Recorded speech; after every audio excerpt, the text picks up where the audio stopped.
नमस्कार, मैं हूं सौरभ शर्मा और इंडिया टीवी के मंत्री सम्मेलन में अब हमें ज्वाइन कर रही हैं देश की वित्त मंत्री निर्मला सीतारमण जी, जिनके ऊपर इस वक्त एक बहुत बड़ी जिम्मेदारी है देश को आर्थिक इस विपदा से बाहर निकालने की। स्वागत करते हैं सबसे पहले उनका। निर्मला जी, बहुत बहुत स्वागत है आपका इंडिया टीवी पर। नमस्कार। नमस्कार मैम। मैं जैसा कह रहा था, मैं कम से कम ये मानता हूं कि इस वक्त देश में सबसे चुनौतीपूर्ण काम, सबसे कठिन काम वो आपके सामने है। आपके ऊपर उसकी जिम्मेदारी है कि कैसे हम इस आपदा के बाद देश को वापस पटरी पर लाएंगे उस रफ्तार पर जो हम चाहते हैं। आज आपसे बात कर रहे हैं तो आंकड़े आए कि देश की जीडीपी विस्तार की दर जो है वो इस वित्तीय वर्ष में 4.2% रही है। हमने आरबीआई की तरफ से सुना, उनका अनुमान है कि आने वाले वित्तीय वर्ष में ये नेगेटिव में जा सकती है, यानी कि कॉन्ट्रैक्ट कर सकती है हमारी इकोनॉमी। हम इलाज की या आपने जो पैकेज दिया है उसकी बात करें, उससे पहले आपसे सरल भाषा में हम ये जानना चाहते हैं कितना नुकसान हुआ है हमको।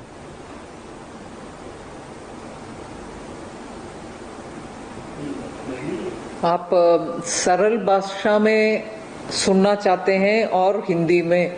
मेरा हिंदी के कमजोरी मैं हर बार बोलती हूँ, फिर भी मैं कोशिश करती हूँ।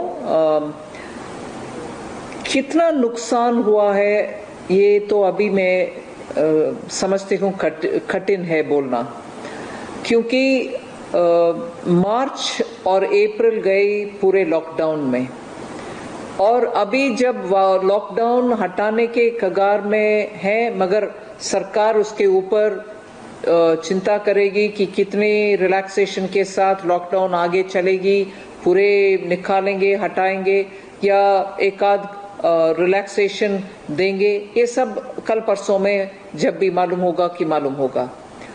लॉकडाउन निकालने के बाद ही, जब भी वो होगा, निकालने के बाद ही हम कम से कम एक असेसमेंट कर पाएंगे कि क्या है, कितना नुकसान पिछले 2 महीने में सरकार आर्थिक विषयों में हुआ है। इसके ऊपर आंकड़ा करना अभी असंभव है। ये आपकी बात ठीक है और आपकी मगर इस बात को ऐसे कहने के इसी समय में जी ठीक है, मगर इसी समय जब मैं ये बात बोल रही हूँ कि अभी असेसमेंट करना मुश्किल है, ये भी मैं बोलना चाहती हूँ क्योंकि हमारी बिजनेस करने वाले का, कारोबार चलाने वाले का ताकत और क्षमता के ऊपर मैं कई बार आश्चर्यजनक हो जाती हूँ। आई गेट सरप्राइज्ड, क्योंकि अब आज सुबह से मुझे खबर मिल रही है कि बहुत सारे ऐसे बिजनेसेस, कारोबार हैं जो उनके बिजनेस को रीस्टार्ट पुनः शुरू करने का कोशिश कर चुके हैं। 10, 15, 20, 30% तक उनके कैपेसिटी का काम चला रहे हैं। इसीलिए माइग्रेंट वर्कर हो या स्थानीय वर्कर हो, उन सबको साथ ले चलते हुए ही इकोनॉमी अच्छा आगे बढ़ने का संभव रहते हुए भी आज खबर मिल रही है कि बहुत सारे इंडस्ट्री लोकल वर्कर के साथ जितने उनके बिजनेस का सुधार करके, उनके मदद लेकर के कम से कम 30% तक उनका कैपेसिटी को उपयोग कर रहे हैं, शुरू कर चुके हैं। ये सवाल मैंने आपसे इसलिए पूछा था, ये बात तो सही है कि अब खड़ा तो होना ही है दोबारा, लेकिन नुकसान बहुत हुआ। कारखाने बंद हो गए, उद्योग बंद हो गए, कंपनियों में जो चल भी रही हैं उनको छटनी करनी पड़ी है, अपनी वर्कफोर्स कम करनी पड़ी है, कई जगह तनख्वाहें जा रही हैं तो वो कम तनख्वाहें मिल रही हैं लोगों को। इसीलिए लोगों के मन में ये सवाल है कि आने वाले वक्त में ये कब तक बेहतर होगा, कब ऐसा होगा कि मार्केट में दोबारा जॉब्स होंगी, कब ऐसा होगा कि एक बार इस अनिश्चितता से, इस अनसर्टेनिटी से हम बाहर आएंगे।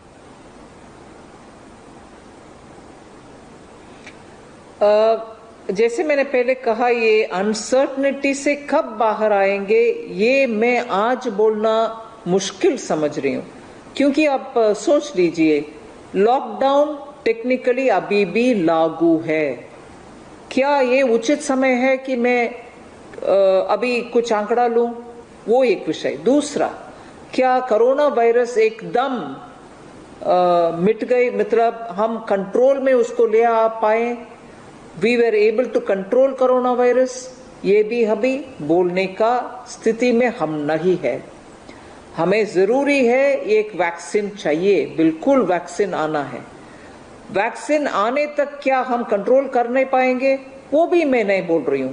अगर सोशल डिस्टेंसिंग और प्रिकॉशन सब हम सही लेते हैं तो हम इसके साथ साथ जीने का भी सीखना चाहिए। वैक्सीन आने के बाद तो पूरे कंट्रोल में आ जाएगा, मगर तब तक हम हमारे प्रिकॉशन को छोड़ना नहीं है। मास्क पहनना पब्लिक जगह पर रहने के समय और सोशल डिस्टेंसिंग, ये सब पालन करना अनिवार्य है।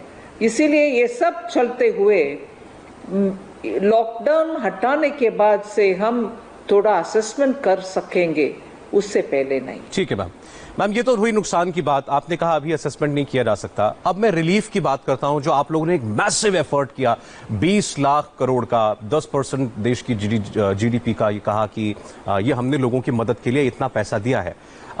इसको लेकर के लोगों के मन में सवाल इसलिए क्योंकि जैसे आपने 5 प्रेस कॉन्फ्रेंसेस की, बहुत टेक्निकल भाषा कई बार इस्तेमाल होती है, आम आदमी नहीं समझ पाता है। तो कोशिश करता हूं कि आपके जरिए हम इसको आसानी से लोगों तक पहुंचा पाएं।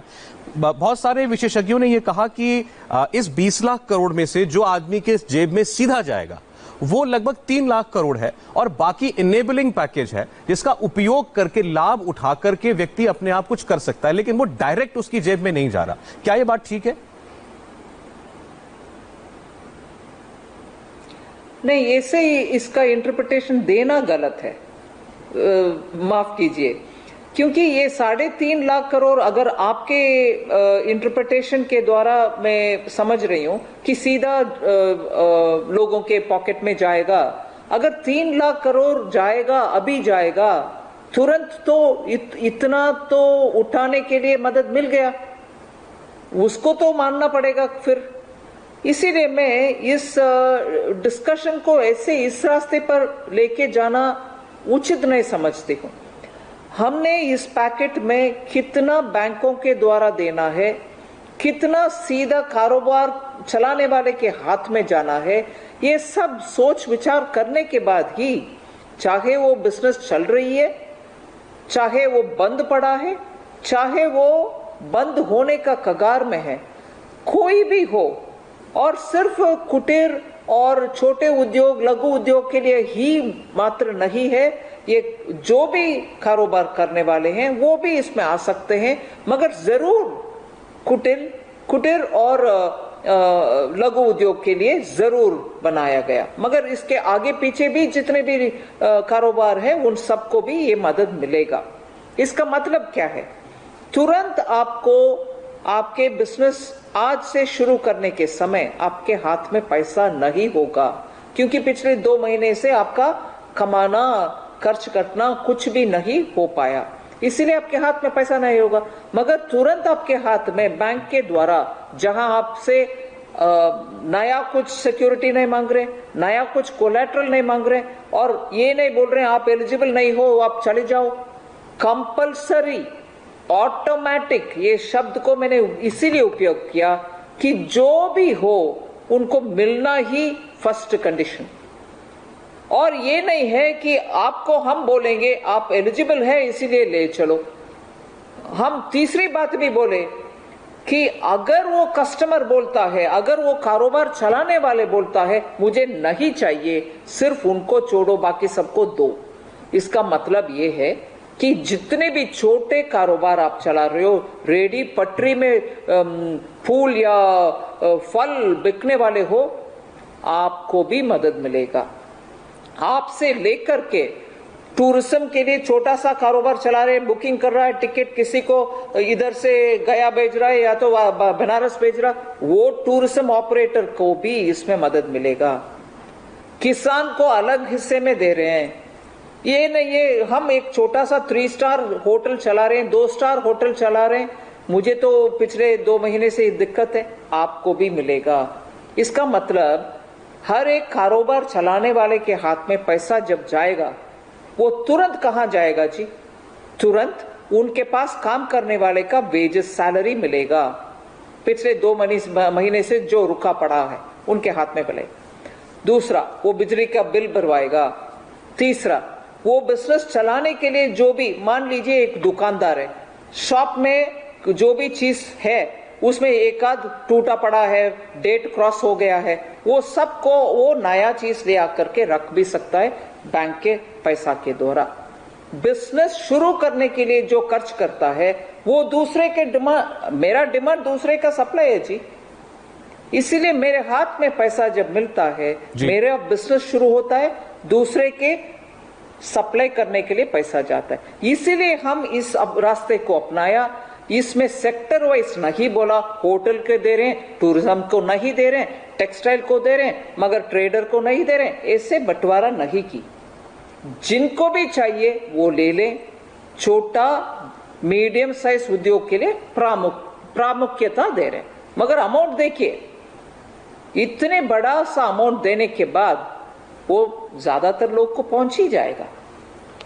मैम आपने सोच बताई कि सोच के साथ ये पैकेज बनाया गया है, ठीक है। सवाल इसमें ये उठा कि आपका पैकेज है जॉब क्रिएटर के लिए, जो उद्योग चला रहा है, छोटा उद्योग चला रहा है, कोई टूरिज्म इंडस्ट्री में है, कि उसका कारोबार ठप हो गया, वो बैंक से कर्ज ले सकता है, दोबारा अपना कारोबार शुरू कर सकता है और फिर वो आगे ट्रांसफर करेगा अपने वर्कर को। लेकिन मैम दिक्कत है कि वो वर्कर तो गांव चला गया, सारा माइग्रेंट वर्कर अपने गांव को चला गया है।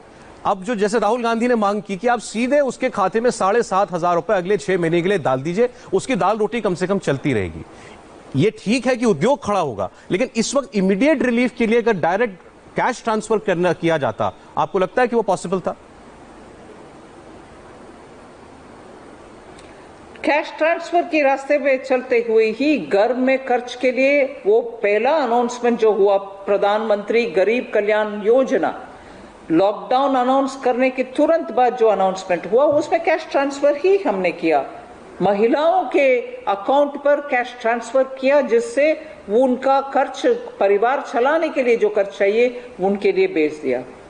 गैस सिलेंडर मुफ्त में दिया और पूरे परिवार के लिए जितने भी अनाज चाहिए वो भी दे दिया। और अभी इस बात जो आपने उठा रहे, गांव चले गए ये सब वर्कर लोग, उनके लिए गांव चलाने के पहुंचने के बाद उधर अगर उनको जॉब चाहिए, इसीलिए वो मनरेगा में, महात्मा गांधी ग्रामीण रोजगार के लिए जो स्कीम है, उसमें 40,000 करोड़ ज्यादा पैसा दिया। बजट में 61,000 करोड़ का अनाउंसमेंट था। बजट कब हुआ? फरवरी में हुआ, फरवरी और मार्च, इन 2 महीने में ही दोबारा 40,000 करोड़ दे रही हो, मतलब 1 लाख करोड़ से ज्यादा मनरेगा के लिए, Mahatma Gandhi national rural employment guarantee के लिए। जो अगर ये माइग्रेंट उनके अपने गांव चला गया और उधर रोल कार्ड में भर्ती करेगा, मनरेगा के द्वारा उनका रोजगार मिलेगा। मैम मैं इसी सवाल पर एक और सवाल आपसे कर रहा हूँ। कुछ व्यूअर्स ने भी ये सवाल पूछा था, ये भूल जाएं कि ये मजदूर है, ये श्रमिक है, ये टेक्सटाइल में काम करता है, कंस्ट्रक्शन में काम करता है, या ये बेरोजगार है, काम ही नहीं करता। देश की 10 या 20% सबसे गरीब न्यूनतम स्तर पर जो आबादी हमारी है, उसको एक फौरी वित्तीय राहत कैश ट्रांसफर की मदद के जरिए, क्या इस फिजिबिलिटी पर आप विचार भी किया है सरकार ने, या आगे के लिए? सरकार ने बहुत सारे विषयों को बहुत सारे लोगों से चर्चा करके, आर्थिक विषयों में जानकार लोग से बात किए, बिजनेस लीडर्स से बात किए, एनजीओ से बात किए। माननीय प्रधानमंत्री जी 5 बार चीफ मिनिस्टर लोगों के सामने बैठ करके पूरे उनके सुझाव सब सुने। फिर prime ministers economic advisory council में जिन लोगों हैं, उन एडवाइजर लोगों के साथ भी बैठे। ऐसे करके विस्तार से बात करने के बाद ही हम इस पैकेज को इस रूप में पेश किया है। क्या कैश ट्रांसफर के ऊपर बात हुआ, क्या ऐसे बात हुआ, ये सब के ऊपर अध्ययन करने के बाद ही हम जरूर इस पैकेज में ऐसे एक पैकेज ले आए। बात हुआ, ठीक है मैम। लेकिन आपको ये रास्ता बेहतर लगा, आपकी इस रास्ते जाएंगे तो ज्यादा लोगों की मदद होगी, ठीक है। अभी आपने मनरेगा की बात की, मैं अगेन राहुल गांधी की बात करता हूँ, कांग्रेस पार्टी की बात करता हूँ। वो अब याद दिला रहे हैं, उलाहना दे रहे हैं, ताना दे रहे हैं कि मोदी जी ने तो कहा था कि ये कांग्रेस की विफलताओं का स्मारक है, और आज वही मनरेगा गरीब मजदूर आदमी के लिए जिसका रोजगार छिन गया, उसको रोजी रोटी का इंतजाम करने का जरिया बन रहा है। आपको भी मनरेगा का सहारा लेना पड़ा। हाँ जी, बिल्कुल। और प्रधानमंत्री जी जो बात किए उसके ऊपर वो बिल्कुल सही है। कांग्रेस पार्टी एक स्कीम ले आने में माहिर है, मगर उसमें गलतियां कितना है, उसमें पर्सनल एजेंडा कितना है, पार्टी का एजेंडा कितना है, उसमें कितना करप्शन होता है, उसके दौरान चाचा भतीजा जीजा सबको क्या फायदा उठाते हैं, ये सब के बारे में कांग्रेस कभी बात नहीं करते। सीएजी की रिपोर्ट आया, मुझे छोड़िए, बहुत सारे लोग को छोड़िए, CAG controller and auditor general of India से कमेंट आया कि मनरेगा के द्वारा कितना ऐसे जो लोग जिंदा ही नहीं है उनका नाम भी रोल में लगा करके पैसा जाते ही रहा। ऐसे सब गलतियां और नुक्स जो मनरेगा में था उन सब को हटाने के बाद एफिशिएंट इंप्लीमेंटेशन, क्योंकि लोगों के डायरेक्ट उनके अकाउंट में पैसा जाने का रास्ता जब ढूंढ निकला, मनरेगा को ऐसे इमरजेंसी में उपयोग करने में क्या गलती है। कांग्रेस पार्टी में दूसरा उदाहरण देती हूं, बैंक नेशनलाइजेशन किया है 60 साल के बाद भी, और उस समय नेशनलाइजेशन इसीलिए किया गया गरीबी हटाने के लिए, और 20 पॉइंट प्रोग्राम वगैरह श्रीमती इंदिरा जी ले आए थे। कितने लोग को अकाउंट, सामान्य लोग का अकाउंट बैंक में अकाउंट ओपन हुआ है उनके कार्यकाल में। 40% तक भी 40 साल से वो कर नहीं पाए। नेशनलाइजेशन हुआ, रीजनल रूरल बैंक भी हुआ, मगर जनता तक नहीं पहुंचा। नाम के वास्ते ऐसे 10-15 लोग ऐसे करके only 40% of the population had accounts. मगर प्रधानमंत्री जी मोदी जी 2014 में सरकार बनाने के बाद जन धन योजना के द्वारा बाकी 60% का अकाउंट बिल्कुल कंप्लीट कर दिया प्रधानमंत्री जन धन योजना के द्वारा, जो बैंक नेशनलाइजेशन के दिन से लेकर 2014 तक कांग्रेस पार्टी संभव नहीं समझा जी। So success lies in better implementation. उनके द्वारा स्कीम आया, सही समय पर सही इंप्लीमेंटेशन करके जनता तक पैसा पहुंचे, और दूसरा सही जनता को सही पैसा पहुंचे। ऐसे वैसे नहीं दे दिया पैसा, टारगेट फुलफिल्ड, मगर गरीबी रहे, जो हमारे रिश्तेदार है वो अच्छा आगे बढ़े। ये नहीं करते हैं मोदी जी। जी ठीक है मैम। उन्होंने एक आरोप और लगाया, राहुल गांधी ने, उन्होंने कहा कि ये सरकार सीधा पैसा इसलिए नहीं दे रही है गरीब आदमी को क्योंकि इनको रेटिंग की चिंता है। इनको विदेशी एजेंसियां क्या कहती हैं भारत के बारे में, हमारा वित्तीय घाटा जो है हमारा बढ़ जाएगा, उसकी चिंता ज्यादा हो रही है।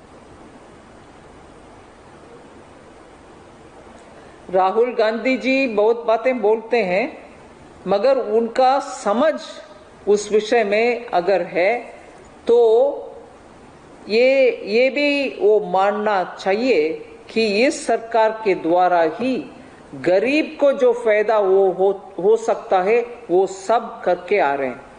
हर एक प्रोजेक्ट भारत सरकार में पिछले 4-5 साल में गरीब के लिए ही करते आ रहे हैं। अगर सिंपल गरीब के लिए ही इतना सारा प्रोग्राम कर रहे हैं, फिर भी रेटिंग एजेंसी के ऊपर ध्यान रखना ही चाहिए। अगर ध्यान रखते हैं तो ये सब करना असंभव समझ करके हम चुपचाप हाथ के ऊपर हाथ रख के बैठ सकते थे, नहीं किया। रेटिंग एजेंसी उनके स्थान पर वो रहे, मगर पूरे जनता के लिए फायदेमंद जो उज्ज्वला है, जो बिजली स्तंभ तक नहीं था ग्राउंड तक, वो भी पहुंचाया। अकाउंट के द्वारा डीबीटी डायरेक्ट होने में मनरेगा का पेमेंट में बचाया। ये सब भी अगर चाहिए तो रेटिंग एजेंसी का दिखावा दिखाते हुए हम ना करते, हम करते गए। इसीलिए कुछ ना कुछ वो बोलते हैं बिना फुल समझ, उनको ब्रीफ करने वाले कम से कम पूरे ब्रीफिंग अच्छा दिलाएं, जिससे वो इफेक्टिव ऑपोजिशन बन सकते हैं। अभी तो ऐसे वैसे बातें करते आ रहे हैं जिससे लोगों को उनके ऊपर भरोसा नहीं है। हाँ ठीक है, वो कुछ ना कुछ बोलते रहेंगे, बस सीरियसली लेने का विषय कुछ नहीं रहता है, ऐसे सोचते हैं लोग। वो ऑपोजिशन के लिए भी वो अच्छा नहीं है। ब्रीफिंग अच्छा लें, पूरे समझ लें, फिर बात करें।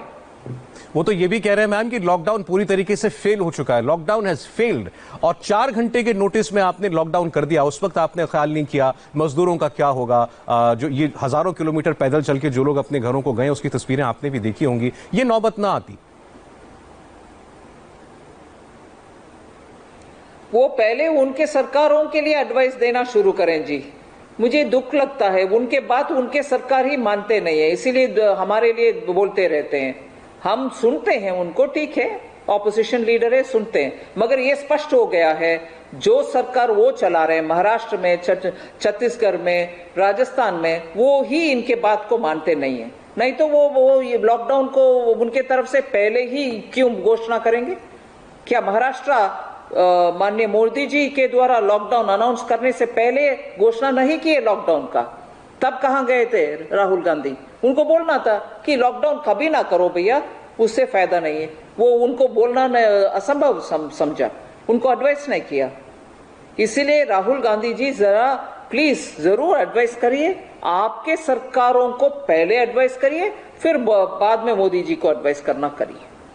मैम लेकिन ये तो लोग पूछना चाहते हैं कि ये जो माइग्रेंट क्राइसिस हुआ, क्या सरकार को ये लग रहा था पहले कि पहले लॉकडाउन से ही काम हो जाएगा तो जरूरत नहीं पड़ेगी वर्कर को अपने घर जाने की, वो वहीं रहेगा, जैसा पहले अपील भी हो रही थी कि जो जहां पर है वहां पर रहें, लेकिन उसके बाद ये मूवमेंट शुरू हो गया, तो क्या आप लोग एंटिसिपेट नहीं कर पाए कि इतनी बड़ी तादाद में लोग अपने घरों के लिए निकल जाएंगे? इसमें आप लोग का मतलब क्या है जी? हम सरकार से, सरकार, आप लोग बोलते हैं, मतलब क्या है? आप लोग से मतलब सरकार में, सेंट्रल गवर्नमेंट भी, सब लोग इसमें। हाँ, सरकार, केंद्र सरकार और राज्य सरकार, दोनों सरकार है ना। कल इसीलिए हम एक बार गौर से सुप्रीम कोर्ट में कल क्या बातें बोला गया उसके ऊपर ध्यान रखना चाहिए। स्टेट भी सेंटर भी साथ साथ काम करने का आवश्यकता है। ये माइग्रेंट लेबर का विषय में राजनीतिकरण करना हम देश की दुर्भाग्य मानना चाहिए। ऐसे विषय में सब लोग इकट्ठा होकर के इसका कैसे सुलझाएं बिना उनको और कष्ट झेलने का आवश्यकता, मतलब वर्कर को कष्ट झेलने का आवश्यकता नहीं होना चाहिए, इसके ऊपर ध्यान रखना चाहिए। जब मोदी जी ने पहले बार बोले कि प्लीज आप जहां हो वहां ही रहो, इसका मतलब ये था कि प्लीज स्टेट गवर्नमेंट उनको देखभाल करेंगे, इसीलिए हम उनको मदद देंगे, अनाज देंगे, जो भी पैसा पहुंचाना है वो सब करेंगे, मगर स्टेट गवर्नमेंट उनको जितना करना है उतना करेंगे। वो करते आए, स्टेट गवर्नमेंट्स बहुत ही मदद किए, बहुत ही अच्छा चलाए, और उनके संज्ञान में था कि कितने लोग एक्चुअली माइग्रेंट कैंप्स में रह रहे हैं। इसीलिए जब ट्रेन चलाना शुरू हुआ, स्टेट गवर्नमेंट करना था कि उनको ले आना, स्टेशन तक पहुंचाना, फिर ट्रेन में बिठाना। इसमें मिसमैच हुआ। एक आध स्टेट्स ने ज्यादा से ज्यादा ट्रेन मांगे क्योंकि नंबर उनके पास अनुमान था कि इतने लोग हमारे आने वाले हैं।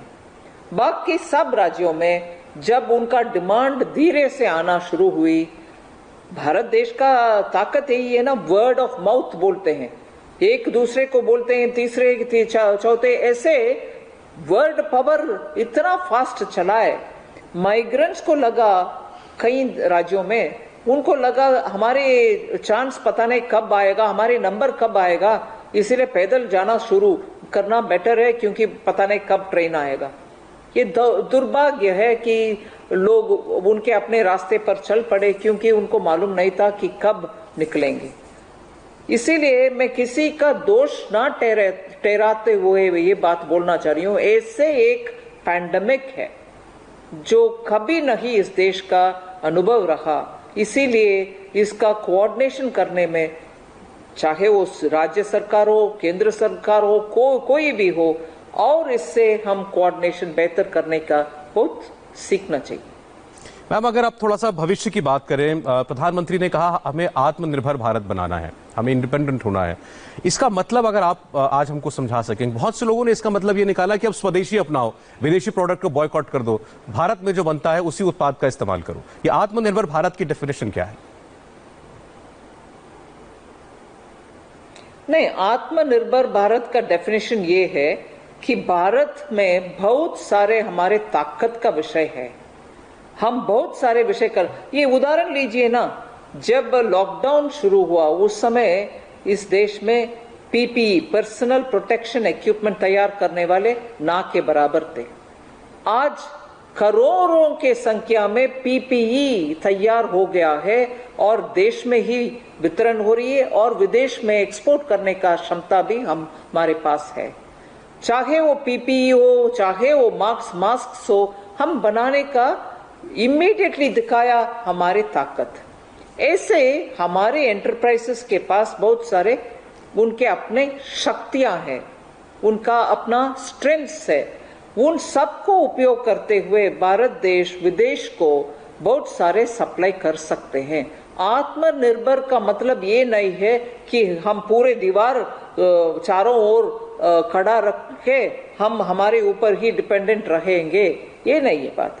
जरूर हमारे ताकत के ऊपर और वजन डाल करके उन स्ट्रेंथ के ऊपर हम विदेश को भी सप्लाई करना है। जैसे देखिए, हमारे फार्मास्यूटिकल इंडस्ट्री इतना बढ़िया काम कर रहे हैं, इसीलिए आज मेडिसिन पूरे दुनिया को हम दे रहे हैं। जैसे वर्ल्ड्स फार्मेसी बन गया भारत देश जी। ऐसे बहुत सारे हमारे स्ट्रेंथ्स को हम और बढ़ाने की आवश्यकता है। वो बढ़ाने के बाद ही हम पूरे दुनिया को अब हमारे ताकत के ऊपर खड़े होकर के चैलेंज कर सकते हैं, एक्सपोर्ट कर सकते हैं। आज देखिए, ये लॉकडाउन के हालात में भी हमारे किसान इतना बढ़िया रबी का फसल उगाया और उस हार्वेस्ट के बाद देश को लग रहा है कि agriculture sector is a strength. और इसीलिए मैं मानती हूँ एग्रीकल्चरल एक्सपोर्ट पॉलिसी जो जल्द से जल्द आ जाएगा, उसके द्वारा हमारे स्ट्रेंथ मिलेगा। हर एक सेक्टर में हम ऐसे ही हमारे बलबूते पर पूरे दुनिया को सप्लाई करने का टारगेट रखना चाहिए और आत्मनिर्भर जिन विषयों में जरूर होना ही चाहिए।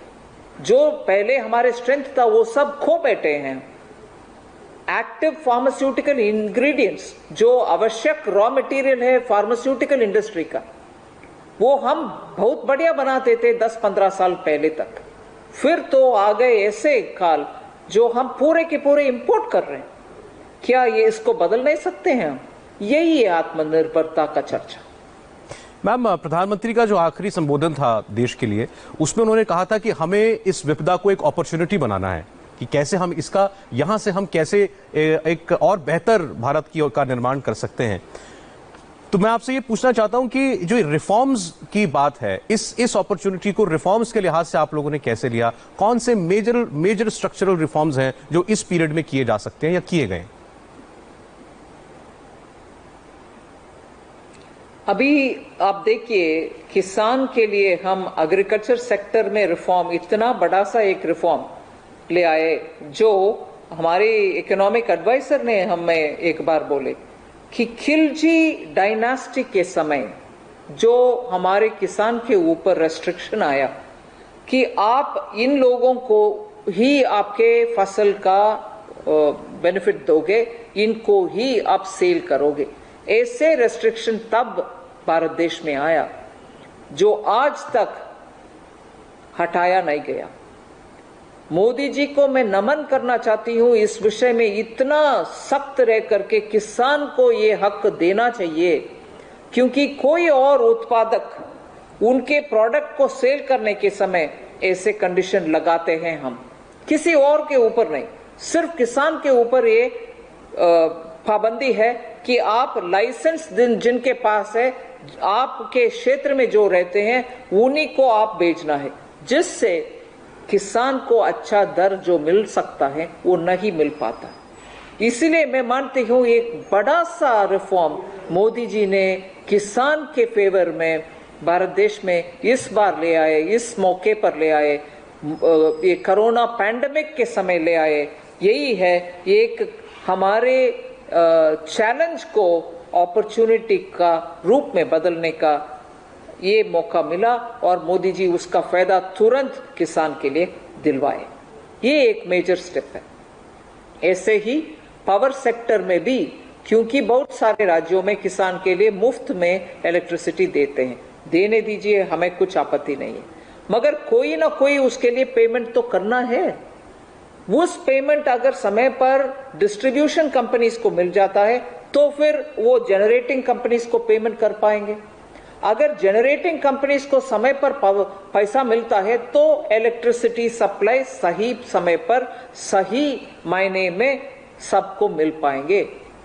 जब वो बात हम स्टेट्स को बोलते हैं, उनको लगता है कि आप क्या, हम बोरोइंग के समय भी हमारे ऊपर रेस्ट्रिक्शंस कंडीशंस लगाते हैं, मगर इसका फायदा किसके लिए? इसका फायदा तो सीधा आम जनता को मिलेगा।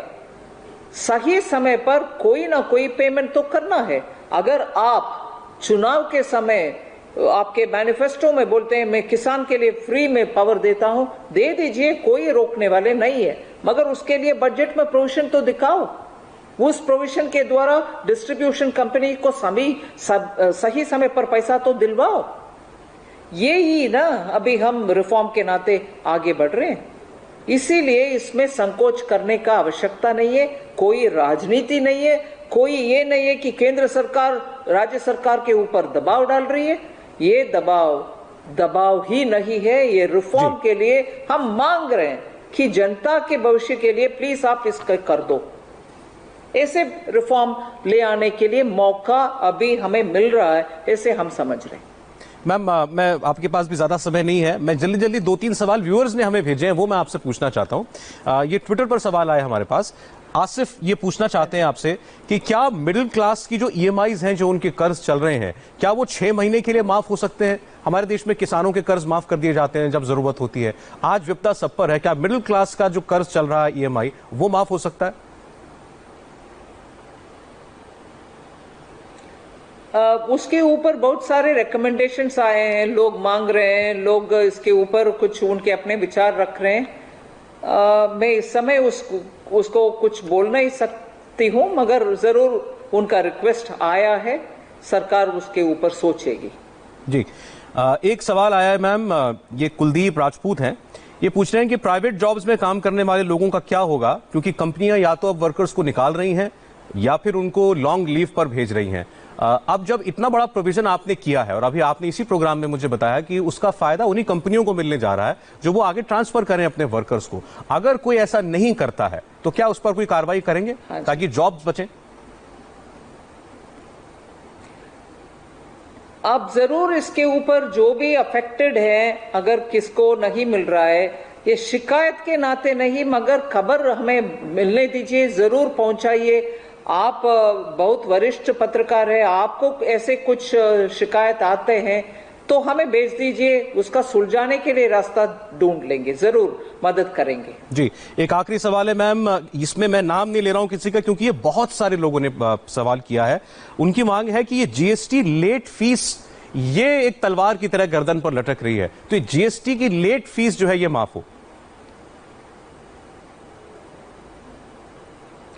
ठीक है जी, मैं जरूर जीएसटी काउंसिल के मीटिंग के समय इस विषय को उनके साथ बात करके निर्णय लेते हैं। मैम, अंत में अगर आप देश को रिएश्योर करने के लिए कोई अपना फाइनल कोई स्टेटमेंट देना चाहें, क्योंकि आज के वक्त लोग चाहते हैं थोड़ी तसल्ली मिले कि ये वातावरण कब खत्म होगा, कैसे खत्म होगा, और हम आश्वस्त हों कि नहीं, हम पैर पे दोबारा खड़े होंगे। बिल्कुल, मैं पता नहीं कितने गंभीरता से बोल पाऊंगी हिंदी में, मगर जरूर आप प्रधानमंत्री मोदी जी के ऊपर भरोसा रखिए, क्योंकि इस बहुत कठिन संकट के समय में वो हर दिन ध्यान दे रहे हैं हर भारतीय के ऊपर कि इसके बाद कैसे बिजनेसेस, उनके अपने कारोबार, छोटे कुटीर, सबका कुछ ना कुछ मदद करने के लिए ही हर कदम उठा रहे हैं और सबसे बात करके कुछ ना कुछ सबको फायदा मिले ऐसे ही सोचकर हर दिन काम कर रहे हैं। इसीलिए आप जरूर भरोसा रखिए प्रधानमंत्री जी के ऊपर। इस देश के लिए चिंता करते हुए वो सब हर दिन काम कर रहे हैं और मैं आश्वासन सरकार के द्वारा जो आश्वासन हम दे पाएंगे वो जरूर देना चाहती हूं। हम सबके बातें सुनेंगे और उस बात के लिए कुछ राहत जो भी हम करना है वो करने के लिए हर वक्त हम तैयार हैं। इसीलिए इस आश्वासन के साथ मैं आपके द्वारा भी इंडिया टीवी के द्वारा भी सभी दर्शकों को ये आश्वासन दिलाना चाहती हूँ कि इस सरकार सुनने को तैयार है, काम करने को तैयार है, करप्शन रहित सरकार है, हम सब के लिए और भारत देश के लिए काम करने वाली सरकार है। ये आश्वासन जरूर देना चाहती हूँ आपको। निर्मला जी, हम ऐसे काल में जी रहे हैं जिसके बारे में पहले ना कभी सुना न देखा, और ऐसे में आप लोगों के सामने वाकई बहुत बड़ी जिम्मेदारी है। आपने आज आश्वासन दिया है देश को कि हर किसी का ख्याल रखा जाएगा। हम उम्मीद करते हैं कि आपकी मेहनत रंग लाए। बहुत बहुत धन्यवाद इंडिया टीवी से बात करने के लिए। नमस्कार जी, धन्यवाद जी। नमस्कार।